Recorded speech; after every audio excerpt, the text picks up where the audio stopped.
light that illumines himself, he illuminates infinity.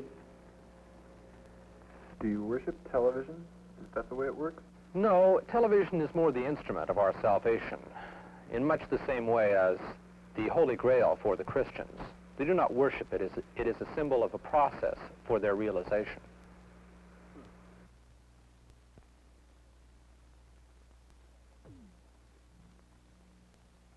We draw very strongly from metaphors of the video technical aspect. It is essentially a theory that the universe is a giant screen upon which is scanned the appearance of a three-dimensional world, which we all inhabit.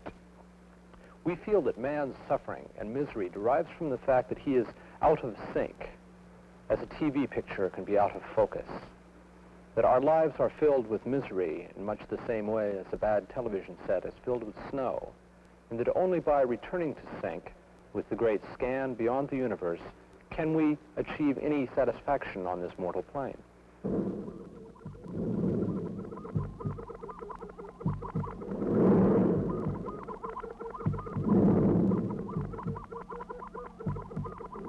The means of achieving salvation within the Church of Self-Amplification lie with the Tepeja ritual.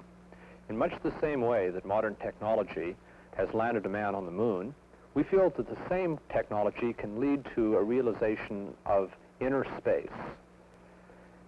Over the next 2 years, as you're being prepared for the Tepeja, you will be coming to a series of lectures such as this, and also experimenting with a variety of types of electronic equipment. We expect you all to develop the single-pointedness of mind, symbolized by the electrodes on your foreheads, and by the video feedback loop. Oh, yeah, this is as American as apple pie, Bob. I'm not kidding you.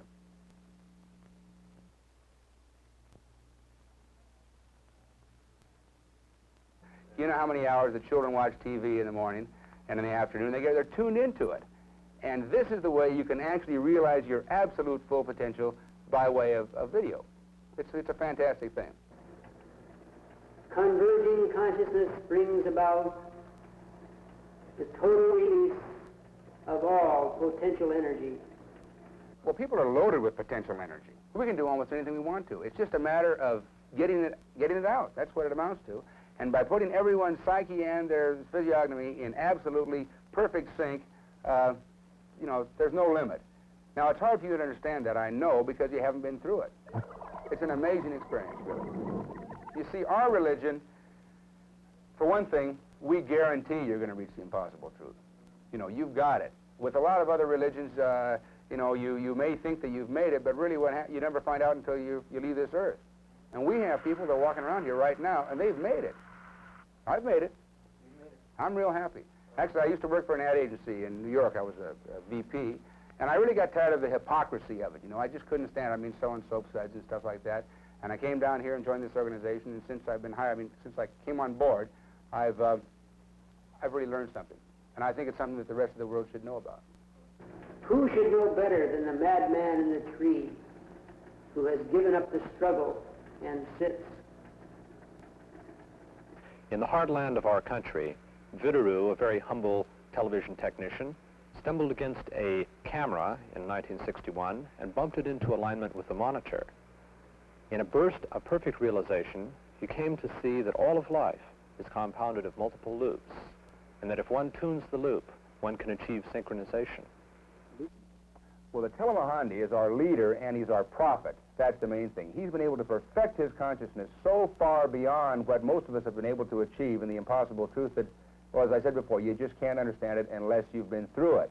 But the key is that the Telemahandi can show other people how to get to the impossible truth.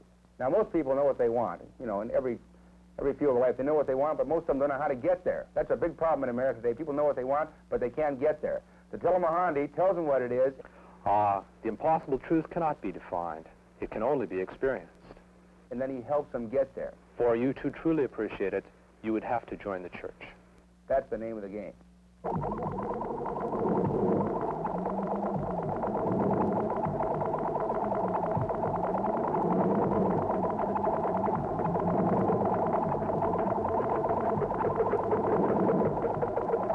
What would I have to do if I wanted to take Tepeja? Well, what you'd have to do in the first place would be to make a pretty serious commitment to us. Now, Bob, that's one thing you'd have to do. And we have a program that takes about 2 years. It's called the pre-Tepeja discipline. And during that time, you work on developing your mind and your body for the ultimate experience of Tepeja. Tepeja is the point at which you cross from, your worldly type of limited thinking into the impossible truth. What's the impossible truth? The impossible truth is impossible to describe. Really, that's the truth. I'm not trying to put you on.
Tepeja is the great light that we all yearn for without really understanding.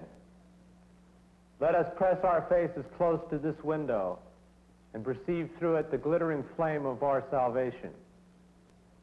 And Tepeja was taken from a Hindu term for rite of fire, and it's like you go through this electronic rite of fire, in a sense.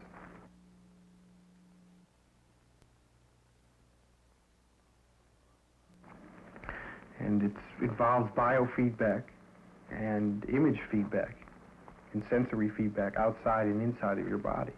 And they monitor all your bodily functions and all your glandular functions. And they modify them and bring them back into your body until you reach this point or this state where everything was at one with itself. This is the great loop that will bring you to the realizations beyond. You see the full light, you are one, etc. You understand yourself completely, and that's like the ultimate.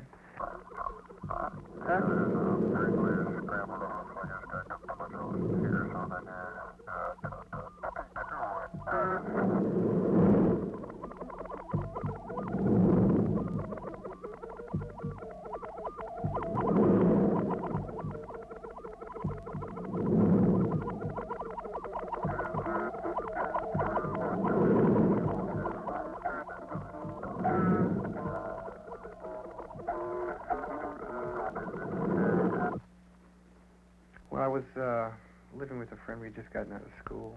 And, we were living in Idaho. And we had been doing a lot of acid and things. We were really pretty unhappy with what was going on. Pretty alienated from just about everything, sort of living alone. And just getting into a lot of private, personal type trips outside of just taking drugs.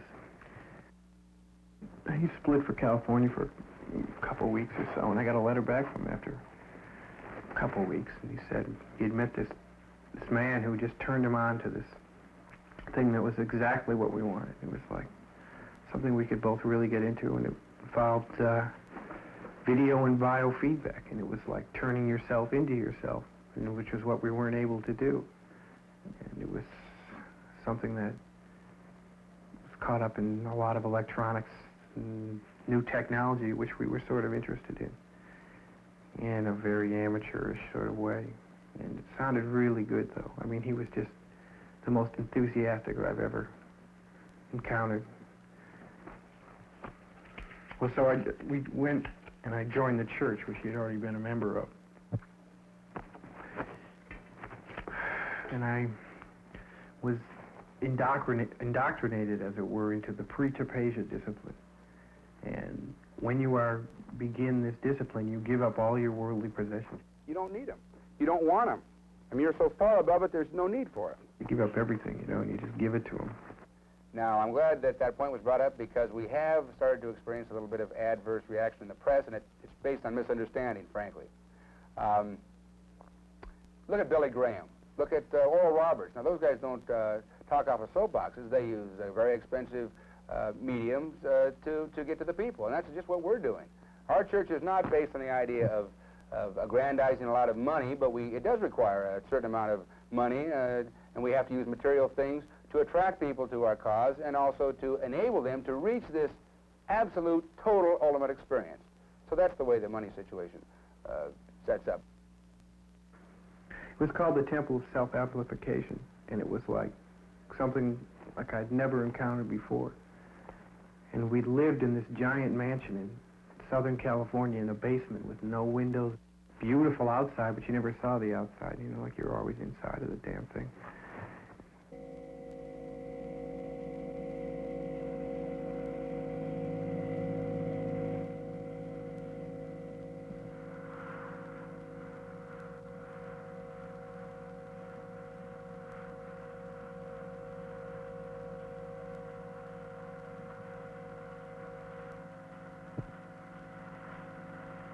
And the leader of this was called the Telemahandi, and he was this very secretive fellow you saw running around every once in a while in person. You saw him all the time on videotape. I mean, like we'd sit in front of these monitors for 3 hours and listen to him repeat one thing over Eat the sun, and you will be your own father. and over again, Eat the sun, and you will be your own father. over and over. Eat the sun, And you will be your own father for 3 straight hours. We did things like, in the morning we'd meditate in front of a test pattern for an hour.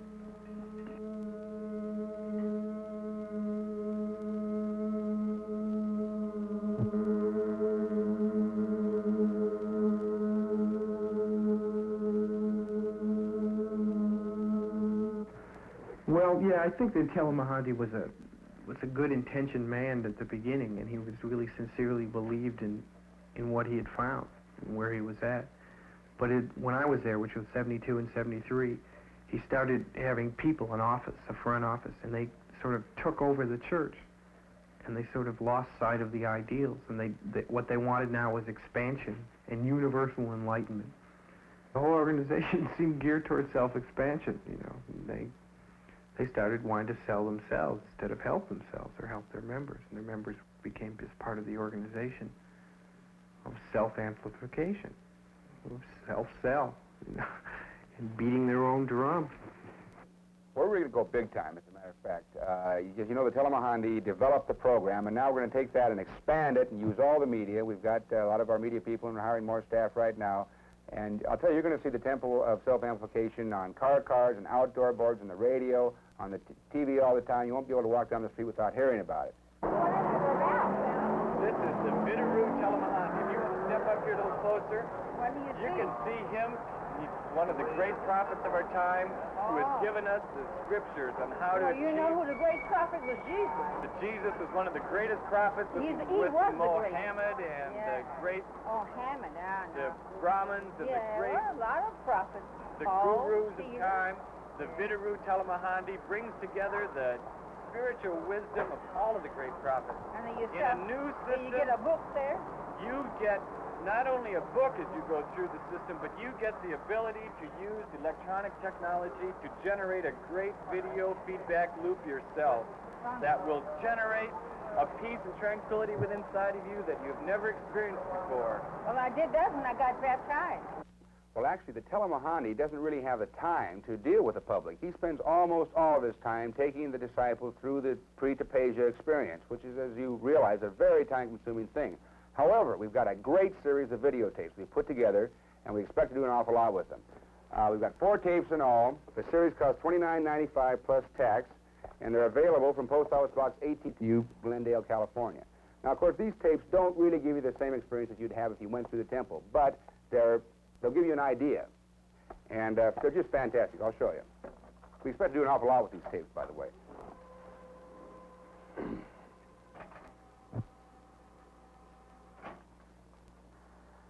The ecology of the soul is to recycle one's consciousness. See, it's simple but profound. The ecology of the soul is to recycle one's consciousness. He was just about ready for Tapejia. And I was becoming somewhat disillusioned because it had taken so long. And he was sort of feeling the same, but when he learned that they thought he was ready for Tapejia, he got really excited. And it was like the greatest thing. And I was just really as excited as he was about it. And so he went for his ritual, as it were, Tapejia ritual. And they brought him in there, brought this man in there who thought he was completely ready for it and who they had told was going to be completely enlightened and reach the ultimate truth, etc. Well, he went through it and he came out a vegetable. They screwed up, you know? All this preparation and all this supposed knowledge being thrown at you, and these guys screw up. They like fried his brain. Mentally injured. Well, that person actually wasn't ready for the Tapejia experience. And we now have a program where we classify people, we give them tests beforehand, and I don't really feel that it was the church's fault. In fact, we're sure it wasn't. It was his fault. He wasn't prepared for it, and we asked him the questions, and he gave us answers that were not true. Now, that, as a matter of fact, cannot happen now. Our pre-Tapejia discipline is set up so that it's impossible for a person with those kinds of problems to get involved in something like this. And as a matter of fact, I believe that his problems were probably overemphasized a little bit for his own personal reasons, but I don't want to say anything about it. You understand? The truth you seek shall be unfolded in the poetry of the action undertaken towards that end. The truth you seek shall be unfolded in the poetry of the action undertaken towards that end. Danger, danger, my instrument shall unstable palpitation, not the cerebral hemisphere. Chaotic palpitations are increasing, bowing out of our place.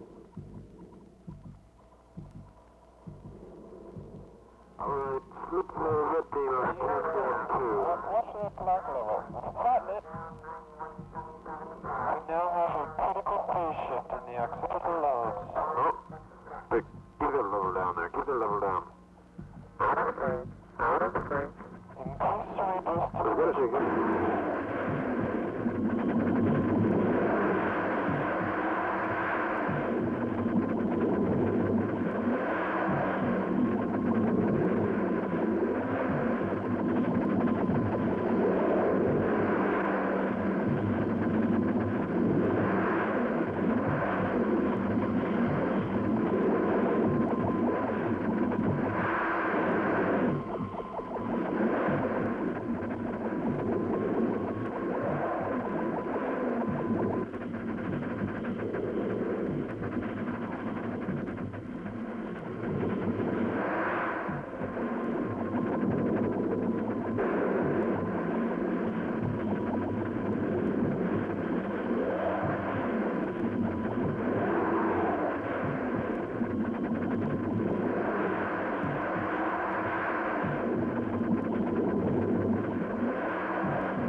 Stadium to me.